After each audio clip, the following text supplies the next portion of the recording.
इन्द्राक्षी स्तोत्रम् श्रीगणेशाय नमः। अस्य श्रीइन्द्राक्षी स्तोत्रमहामन्त्रस्य शचीपुरन्दर ऋषिः अनुष्टुप् छन्दः।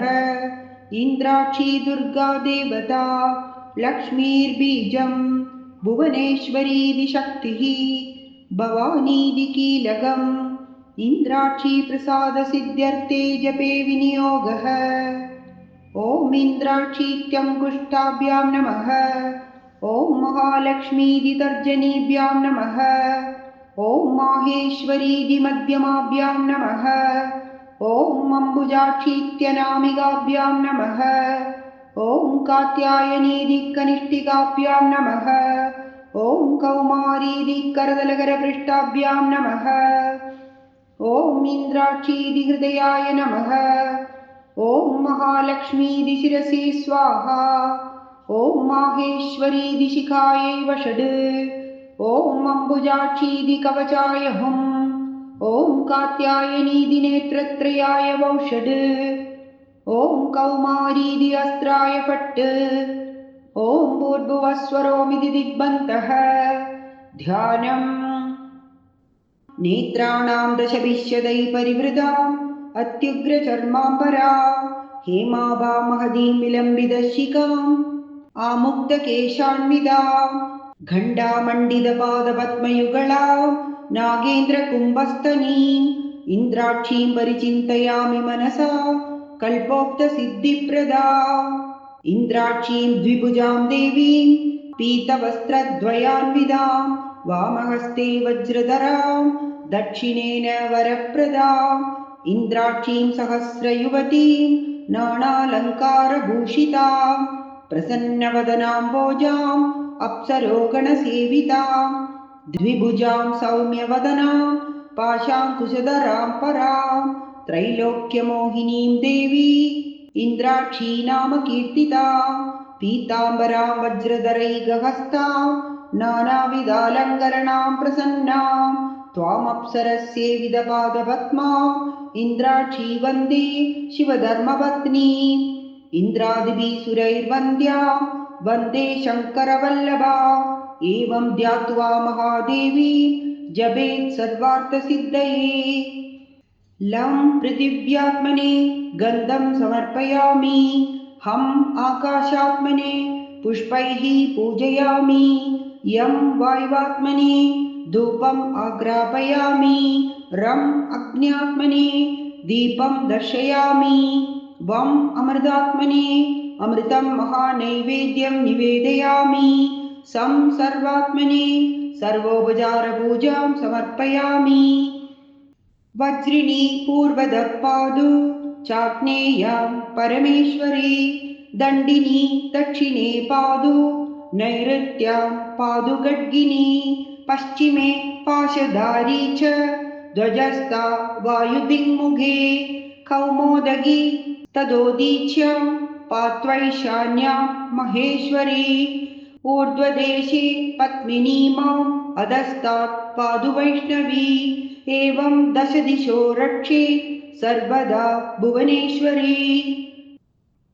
इन्द्र उवाच इन्द्राक्षी नाम सा देवी दैवदै समुदाहृदा गौरी शाकम्भरी देवी दुर्गा नाम्नीति विश्रुता नित्यानन्दा निराहारा निष्कलायै नमोऽस्तु ते।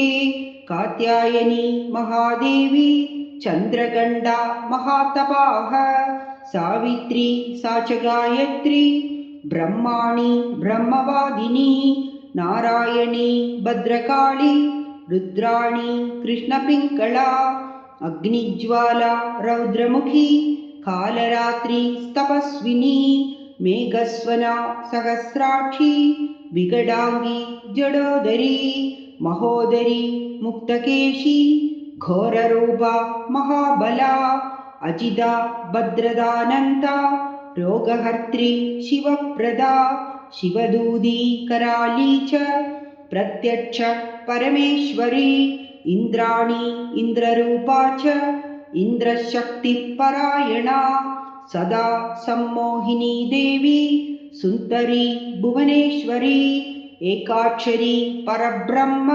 स्थूलसूक्ष्मप्रवर्धिनी रक्षागरी रक्तदन्ता रक्तमाल्याम्बरा परा महिषासुरहन्त्री च चामुण्डा गड्गदारिणी वाराही नारसिंही च भीमा भैरवनादिनी श्रुति स्मृतिर्धृतिर्मेधा विद्यालक्ष्मी सरस्वती अनन्ता विजयापर्णा मानस्तोगा पराजिता भवानी पार्वती दुर्गा हैमवत्यम्बिका शिवा शिवा भवानी रुद्राणी शङ्करार्धशरीरिणी ऐरावतगजारूढा वज्रहस्ता वरप्रदा नित्या सकलकल्याणी सर्वैश्वर्यप्रदायिनी दाक्षायणी पद्महस्ता भारती सर्वमङ्गला कल्याणी जननी दुर्गा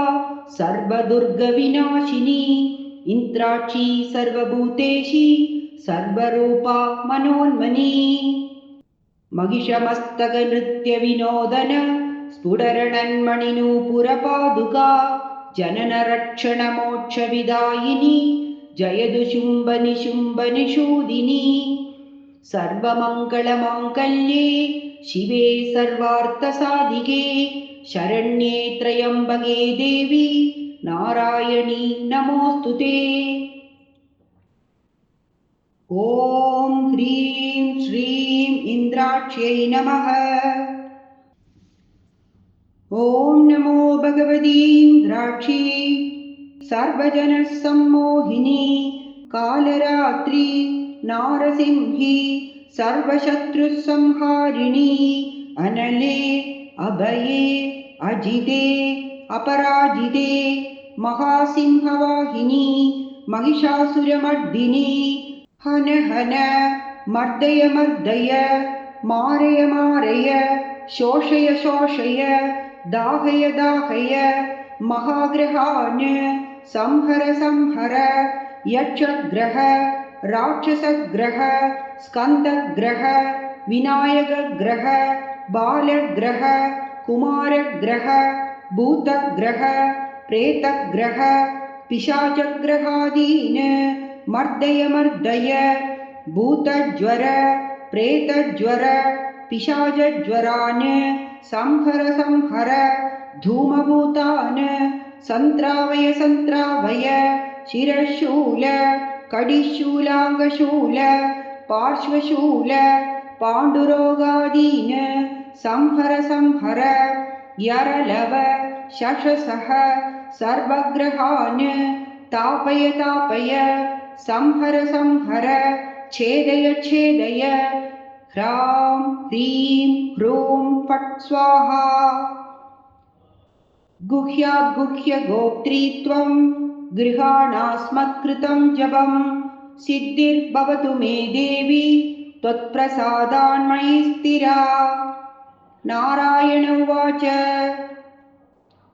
एवं नामवरैर्देवी स्तुता शक्रेण धीमता आयुरारोग्यमैश्वर्यम् अपमृत्युभयापहं वरं प्रादान्महीन्द्राय देवराज्यं च शाश्वतम् इन्द्रस्तोत्रमिदं पुण्यं महदैश्वर्यकारणं क्षयाभस्मारकुष्ठादि तापज्वरनिवारणं क्षोरव्याघ्रभयारिष्ट वैष्णवज्वरवारणं माहेश्वरमहामारी सर्वज्वरनिवारणं शीतपैत्तकवातादि सर्वरोगनिवारणं शतम् आवर्तयेद्यस्तु मुच्यते व्याधिबन्धनाद् आवर्तनः सहस्रात्तु लभते वाञ्छितं फलम्। एतत्स्तोत्रं महापुण्यं जप्यमायुष्यवर्धनं ज्वरादिसाररोगाणाम् अपमृत्योर्हराय च द्विजनित्यमिदं जप्यं भाग्यारोग्यमभीप्सुभिः। इति इन्द्राक्षी स्तोत्रं सम्पूर्णम्।